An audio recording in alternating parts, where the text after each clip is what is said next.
So I would like first to thank the organizer for inviting me. It's really a privilege to be here. After a couple of days here, you are full of energy and have the feeling that we are really doing a great job.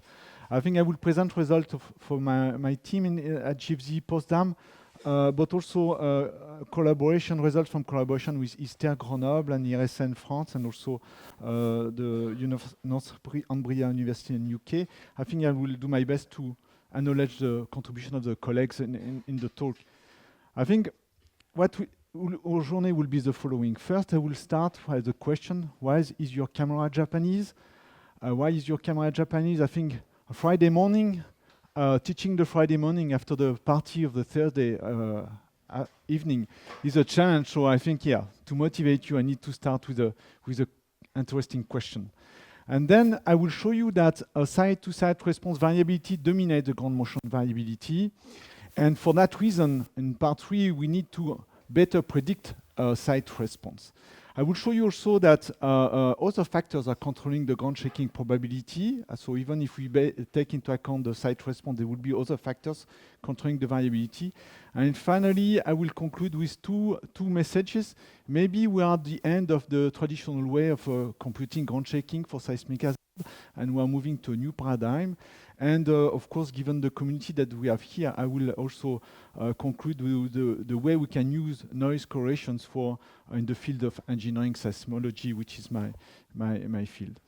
I think so. First, what is your camera or your car Japanese? I think in the 50s, the Ford Motor Company was building the same car in the US and in Japan.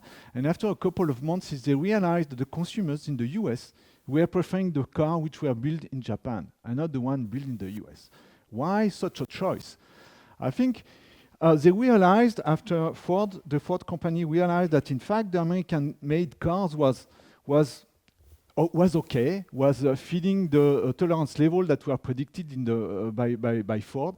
But in Japan, the variability of the cars was much lower, which means that the consumers were preferring to buy the Japanese car because the quality was higher. And quality means simply that the variability of the cars from one model to another one is very low. Where was it coming from? This was coming from a statistician, Edward Deming, who was part of the scientists which were sent to Japan after the Second World War to rebuild the Japanese industry. And Deming was a fantastic guy. Please read what he has been writing. He's well known in the industry world, less in the academic world. But in fact, he was saying something very important. Distinguish the differences between variation, as well understanding its causes and predicting behavior is key. When you are building a car, it's a chain of various processes. You need to identify which part of the process is controlling the variability of your product. You need to put your resources on this part, reduce the variability, and then you move to the second step where you will analyze your variability and work on the part which is controlling the variability in the second step. Okay, what does it tell us? When you are predicting seismic ground shaking for seismic hazard, you are trying to predict, for example, a Pickering acceleration for a given magnitude, a given distance, a given site. You need to take into account various processes. The source, the path, the site. You need, or target frequencies are between 0.3 and 20 Hz, also so to show you where we are working this morning. So you have various steps, and in the traditional way of computing deriving models to predict ground shaking, we are predicting this pre-ground acceleration, for example, according to functions which predict the effect of the magnitude, the effect of the distance, and the effect of the site effect below the building. And of course, we are calibrating those models using data, and we have a standard deviation which is describing the uncertainty of those models. So we have also working on a different step process, and about 15 years ago, we have started to have enough data to understand where to partition this sigma, this variability, and partition this sigma in various parts. So for example, I'll show you if you have, this is the model that we are using in engineering seismology for, you have an earthquake of a given magnitude, you are predicting for this shaking for a given magnitude. So you have a simple model, this is the median prediction. But when you have an earthquake, some earthquakes are more energetic than the median. So the red one, for example, is an earthquake because the stress drop, for example, is higher, which will produce a shaking which is higher than the median prediction. And so if we have enough data, we can compute this between event residual. The blue one will be a lower shaking. Again, we can compute this difference compared to the median prediction. And within the same earthquake, we have also some variability that we call the within event variability, and we can also compute for each observation the difference between the median shaking of this particular earthquake and what is observed at this particular station. In other words, we can start to partition and quantify the various components of variability, and there will be mostly two parts: a between event variability, which is the result of those between event residuals, and there will be a within event part, which is the result of the variability for given earthquakes, which is due more to distance, path, and site properties. So if I go in this within event part, So that's the kind of partitioning that we are doing. I was showing the sample one, but those partitioning is becoming more and more complex as soon as you have more and more data. We can derive the site-to-site variability, the within-site variability in the amplification, the path-to-path variability, and I think we can also discuss with Pauline, who is working on this kind of thing and who has a poster outside. I will focus on this part, which is the site-to-site variability, which is the variability due to the site amplification. I show you one example at the station Aquila in Italy. This station has been recorded about 13 records, at least we have been 13 records in 2017 when we are starting this work with Sriram Redikota, who is now at ISTER. And using those 13 records, you can compute the amplification at that station compared to the median prediction of the ground shaking obtained for all earthquakes and stations in Europe, and you are getting this site term that can be removed from the variability for this particular station. So at the end of the day, working with many stations, many records in Europe, but also similar work done in the US and in Japan, we can partition this sigma in different parts. The variability which is due to the site-to-site variation, so the variation of the amplification that I was showing at Aquila for different sites, this phi S2S. We can also extract the variability due to those tau or variability due to the between events, so variation from one earthquake to another. When you do that, I think in the Fourier domain, which was not done in the past, because in the past engineers were working in the response domain, but for about 5-10 years we are working now in the Fourier domain, so closer to a theoretical seismologist. I think there are two striking things. The first thing is that you see that the variability is increasing at high frequencies. In other words, it's clear that the response between sites is more variable at high frequencies compared to low frequencies. And there is a second part which is interesting. You clearly see that what is dominating your variability is this site-to-site variability. So really, the way waves are modified in the last 100 meters, the site response, this is controlling the variability of the shaking when you are doing this partitioning. So what does it mean if you are applying the Deming principles? It means that the first thing we have to do to really better predict ground shaking is to work on this site response. Okay? So that's what we will do doing now. What are our options to compute the site's response? And I think I will discuss you 3 different methods. I think the first one is what I call the ground truth. The fact that if you have many stations, many records at each individual station, you can do what I was showing you with Aquila. You can extract the site amplification at that particular station. It works only if you are able to link your record at your station with a record with the other station around. So you need large databases and a large amount of time.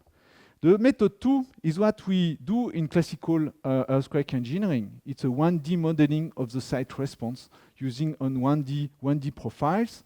And the method 3 is what is coming to start to emerging. Our machine learning methods, which are predicting your amplification according to proxies. For example, the VS30, which was discussed already several times in this meeting, the S-wise velocity in the last 30 meters. But even the slope, the topographic slope, the depth of the basing, or even a few records that I will show you. So this work has been done by Juan Binzu, who is now a lecturer at the Normandia University in the UK. And I think what Juan Bin has been doing, he has been building a strategy to compare the efficiency, the performance of those various methods. So where do we go when we want to test various methods? We go to Japan. We go to Japan because, of course, the quality of the data is there. And Juan Bin has been dividing the KickNet data sites in two parts. One part which about 1,500 sites which are used to train the models, and 145 which are used to test the models. I think let's go back to the three methods that I was mentioning. First, the ground truth.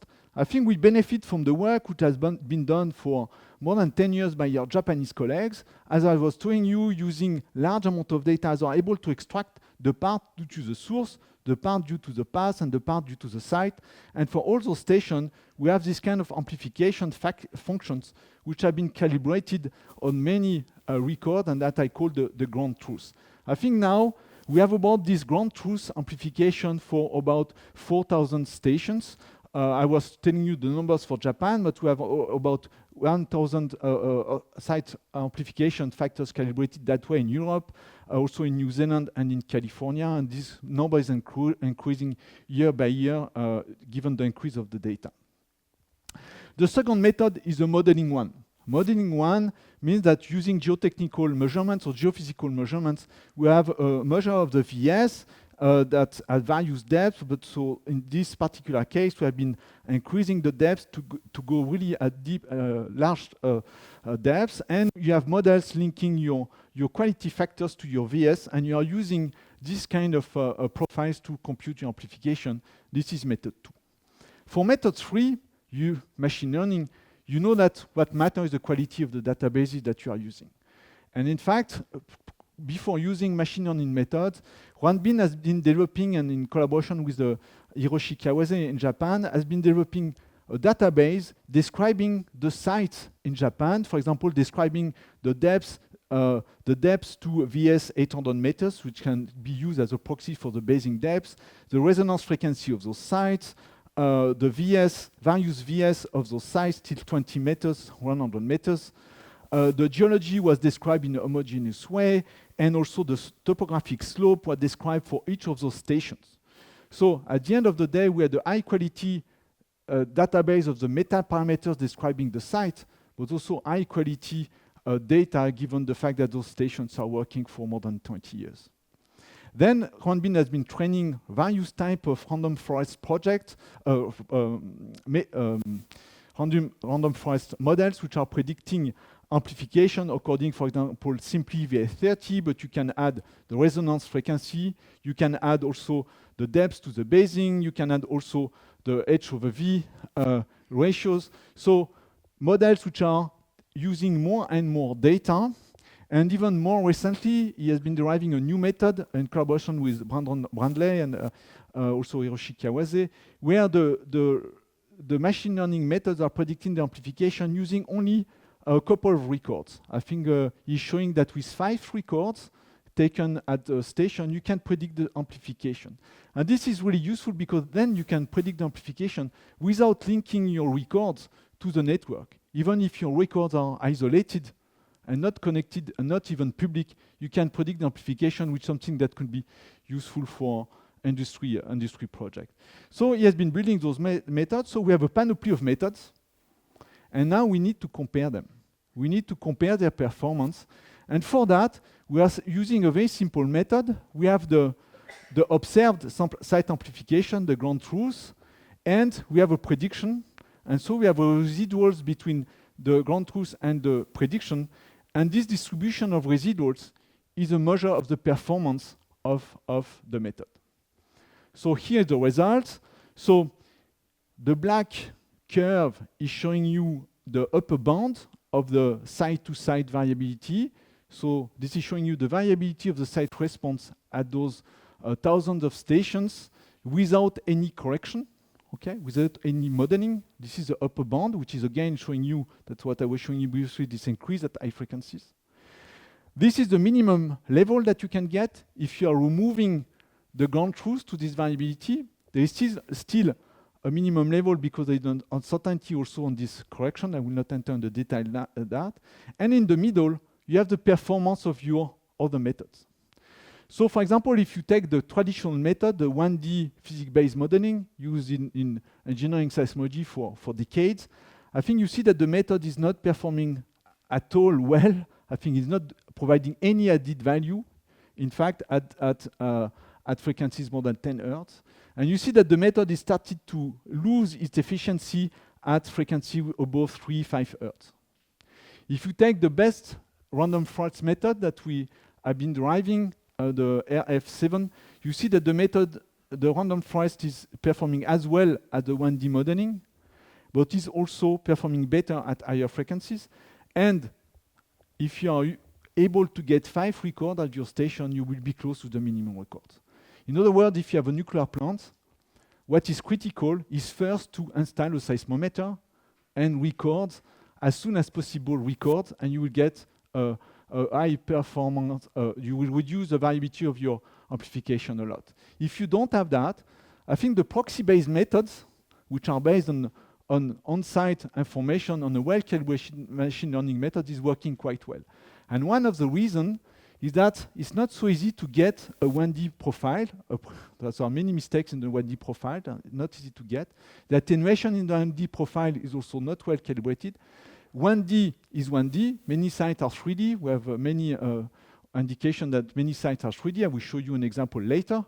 And the proxy-based methods are well calibrated because the high quality of the metadata which are described homogeneously. Yeah.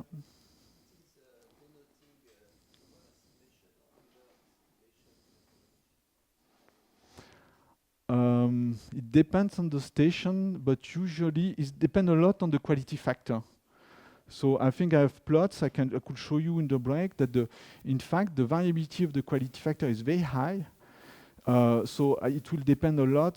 So there's a huge variability. So this traditional way of using VS, the QS is the VS divided by 10 or 20. This does not work so well.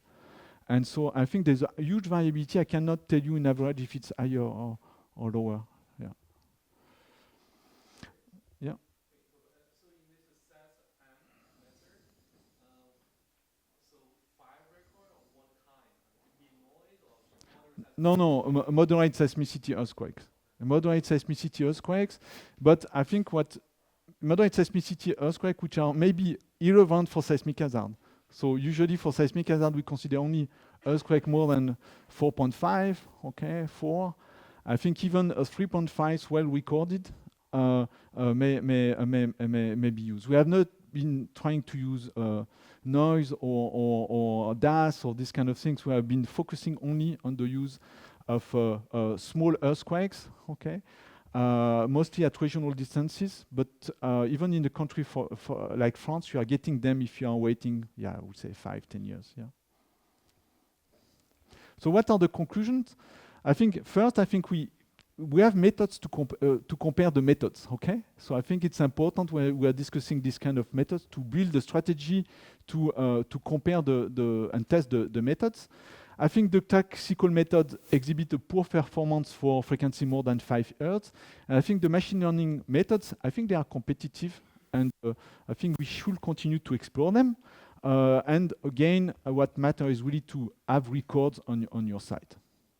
So what else? I think I've been showing you 3 methods, but I think there are others. And I will discuss now 2 other methods.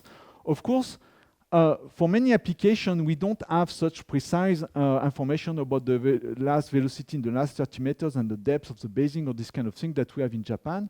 So we need also to develop amplification factors which are even simpler, using even simpler proxies like the geology or the slope. That I will show you what we do in that direction. And there is another direction which I think is important for you. I think if 1D modeling is not working, I think it will take decades to convince the engineers that they can use machine learning methods, and the resolution sometimes is too low with using simple proxies. So I think that we need also to move to 3D modeling. And here I will show you example of 3D modeling based on the ambient noise tomographic models. So let's start with the simpler method. I think we had to develop those simpler methods because 3 years ago we have been developing a seismic hazard model for Europe, which is showing you a seismic hazard on rock for Europe, very comparable to the type of map that you find everywhere in the world. I think first you see that Corsica is safe from a seismic hazard point of view. But to move to risk, from hazard to risk, so the potential losses, knowing the amplification was necessary. So we have been building an European amplification model which is based simply on slope and geology, not based on machine learning, simple correlations. And this is the model which has been used, I will show you the next slide, to compute the European risk model, the first open and public risk model for seismic risk model for Europe. You see that this amplification model is based on the European geological map. So Ukraine is missing and Syria is missing. This I will explain the motivation of those later. And this map has been used to compute this seismic risk model for Europe, which has been published last year. And again, for a risk point of view, but I think given the number of buildings that you see around, you had understood that the risk also was quite low in Corsica. So I think I told you that Ukraine and Syria were missing, so using the European geological map was not enough. So in the latest generation of European amplification model, we are using the geomorphological sedimentary thickness, a parameter which is used by hydrologists and geomorphologists. So we have been calibrating seismic amplification on parameters which are used by hydrologists to produce this kind of map, which is covering Syria also. Syria would be here, but Syria is covered and Ukraine. Second type of method, moving to 3D modeling. So here I will show you results of an experiment which has been developed, common collaboration between GFZ, ISTER, and IRSN. The PI was Bérénice Froment, and Bérénice has been doing a fantastic work because this experiment has been organized during the COVID time. And I think at the time where it was difficult to move, and I really take this opportunity to thank our honorable colleagues, including Pierre Boué, for example, because we have been able to move stations from Germany and deinstall the station when the borders were closed between France and Germany. Okay, what is this experiment about? It's about 400 autonomous three-component nodes and 50 broadband stations which have been installed on the Rhône Valley in the middle of France and in a place where you have a nuclear plant close to here. And this place is really 3D. And I think this is the result of the ambient noise surface wave tomography, which have been obtained by Pierre Boué, François Lavoué, and Bérénice Froment. And you see that this is really a 3D model with two paleo valleys, one from the Ardèche and one from the Rhône, with some islands which are below. Really a 3D configuration obtained by ambient noise topography. I show you here maybe the results in terms of amplification. So I will show you in purple, so this is the purple line here, the ground truth obtained by spectral ratio techniques, which is amplification ratios between a rock station and the station which is in the basin. I show you here in gray the ambient noise surface wave tomography results. So there have been, I think I've forgotten to tell that, there have been a spectral element method which have been applied to compute this amplification using this ambient noise surface wave tomography. So this will be the gray lines. There is also various incidence of the plane wave, so that's why you have an uncertainty. And you have the 1D model in green. So for that station D0, you see that the ambient noise surface wave tomography model is working well, reproducing the ground truth. And it's working well because you see the site is mainly 1D. There are other sites. I show you here another station, E1, where you see that the ground truth is not the same as the simulation from the 3D model and the 1D model. And the main reason is because still the 3D models is not capturing really the 3D effects, which is producing this plateau at high frequencies. So what have we been missing? It was the first generation of the models. There will be a second generation. But basically what we have been missing are the edge. The edge are too smooth, are not able to produce those surface waves which are diffracted on the edge and are producing this 3D effect on the moving in the center of the basing. This is the station which was not working well. This one was working well. So in fact, for this community of ambient noise tomography, I think we will have to repeat the experiment. I think we will put maybe more attention on the edges and trying to better put maybe more station on rock to capture the geometry of the edges. Okay, so let's move to the next part. I've been explaining you various methods to get this blue line, and we'll move it to the variability. But still, you see that there are many other factors, and all those factors are many showing an increase at high frequencies. So I will discuss the other factors that could control this ground motion variability, focusing mainly on high frequencies. I will show you the time variation of site amplification at high frequencies, nonlinear effect, and maybe if I have time short, something about the time variation of the source properties. So first, I think we were working with Annabel and kappa. I don't know if you're aware of kappa. If you take the spectra of an earthquake, at frequencies more than 10 Hertz, you see a decay of your spectra. And this decay of the spectra can be measured using a slope which is proportional to kappa. And this kappa is quite important for in engineering seismology. So we were working on kappa, analyzing systematically the kappa in Japan again. And I show you here stationed in Hokkaido, where we were measuring kappa. And then we realized, analyzing kappa, that there was a time dependency of this kappa effect. So you see the kappa at those 6 stations according time. And you see that there are seasonal variations. And I show you here the correlation of the seasonal of the kappa according to precipitation and temperature. And you see that you have a control of kappa according to temperature and hydrology, something which was mentioned with other kind of parameters already. I think something which was not mentioned till now is the fact that what we have seen, I show you here, this kappa at the surface according to the months, and this is temperature in red. And so you see that in Hokkaido you start to freeze the soil at the soil is below 0 between January till about April, and you see that in fact we have really an increase of kappa during winter and a decrease of kappa during summer. So in other words, the shaking is lower in winter because kappa is measuring the attenuation of your spectra. So I think we see this effect. It is probably due to the frozen soil, and which is quite significant in this kind of data.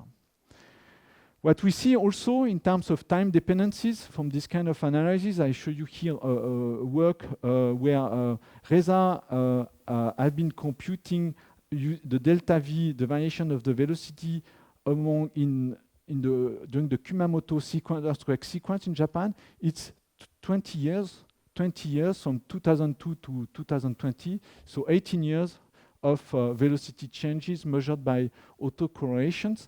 And I think what is impressive, and it was shown already by Yehuda, you see this very strong and marine, also very strong decrease of the velocity during the main shock of the Kumamoto.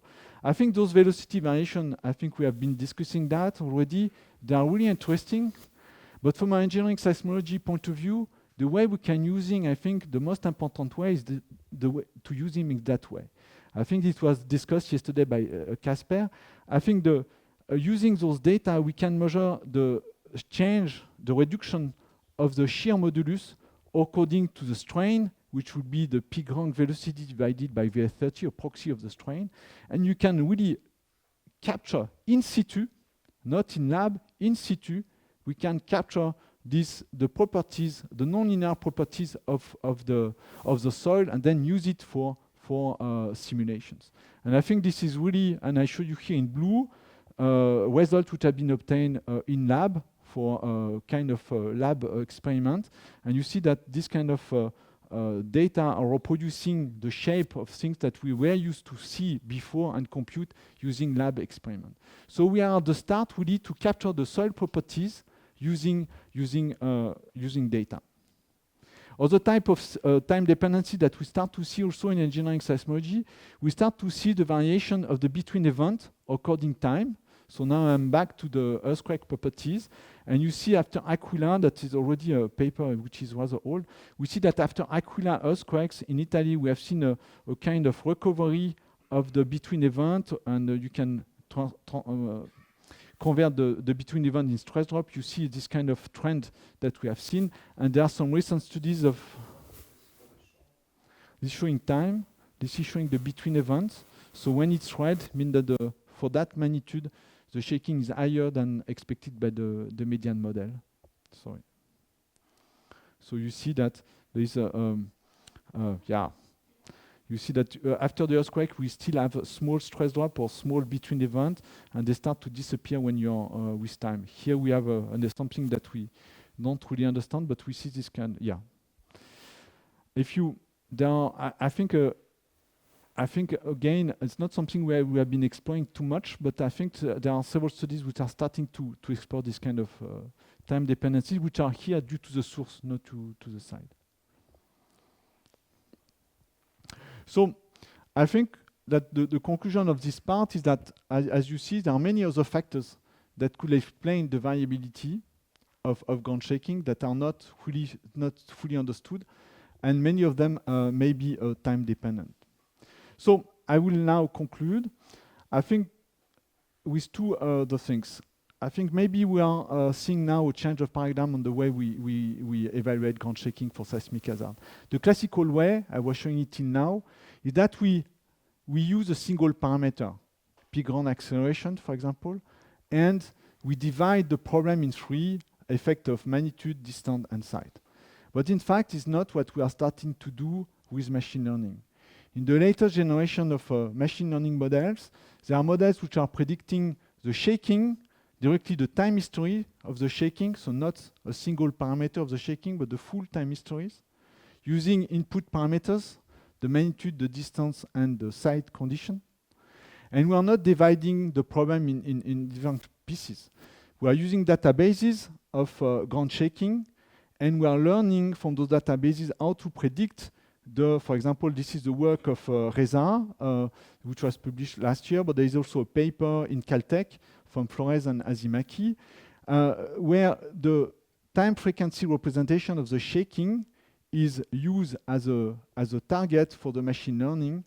And using a generative adversarial network, you are learning how to produce, the system is learning how to produce this time frequency representation of the shaking according to magnitude, distance, and the site parameters which I described. Using the phase retrieval step, you are back to the time histories. So in this kind of method, I think I show you here the kind of result that is obtained. So we are using a data-augmented learning database, which means that we are mixing real data, but also simulations, physics-based simulation, to cover the large magnitude and the near field. And this is the training data set in green and red. This is the output for this for this scenario, magnitude, distance, and VF30, for example, 14 kilometers and 5.5, 6.5, and 14 kilometers. For all those scenarios, we are producing families of time histories and not only one parameter.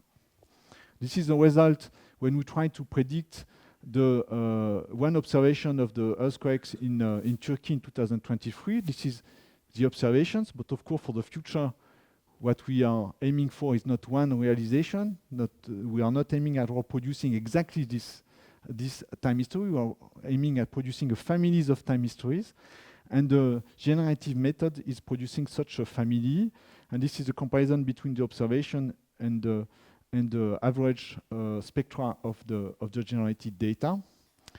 So I think you see in this kind of method, we are not partitioning the problem in three. We directly produce the time histories using the generative network.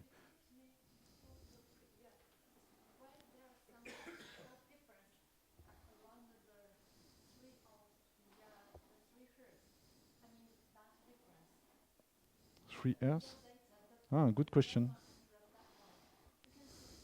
Yeah, yeah, yeah. Here, this large variability. Yeah, yeah, yeah. Good question. I think here this one is more intriguing than that one, because here I think it's a real data, so it's only one data. So it's quite common that in a single data you will have some peak and draws in your spectra. But this one I think maybe Reza, we should discuss that during the break. Do you have an idea of why we have a no? Okay, thank you for the feedback. Okay, as I was explaining, we are just exploring them, this kind of method, and so. But what we start to see to close the loop, this kind of method is reproducing a variability, which is, of course, this is the goal, which is reproducing the observed variability. The slope is different, not clear to us why. I think again, maybe one of the secrets and one of the problems we are facing is the way we are mixing simulation and data. I think I'm not discussing the details here, but the magnitude distance coverage of the simulation and the observation are completely different. And the way you can mix both data set, it's really a challenge for this machine learning community. Okay, but my time is over. I don't want to spend too much. I want to keep time for questions.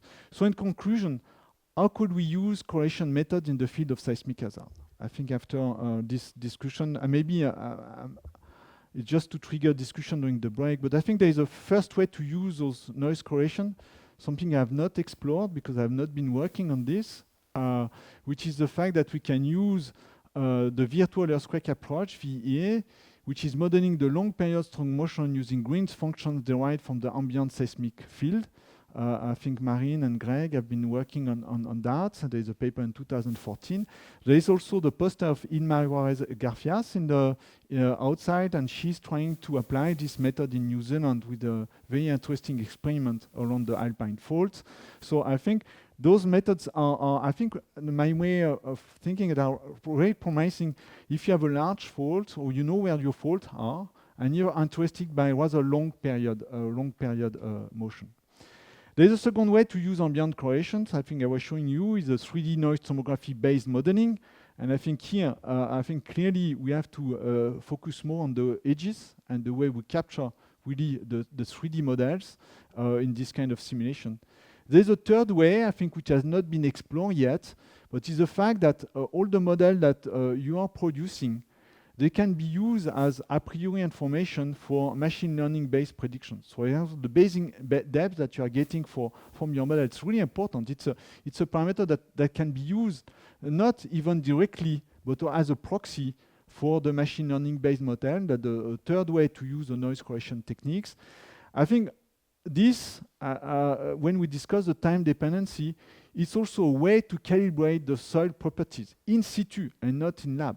And I think this is also something that is really fundamental for the future, capturing those modulus strain relationship. And finally, there's all a way to use this engineering way of partitioning the residuals to follow the time dependencies of the soil, but also the source properties, which is just started to be explored. Okay, so still a lot of possibilities. But all of this, I think, implies that we are discussing together and that we have this kind of great summer school where we can interact and compare our results. So thank you.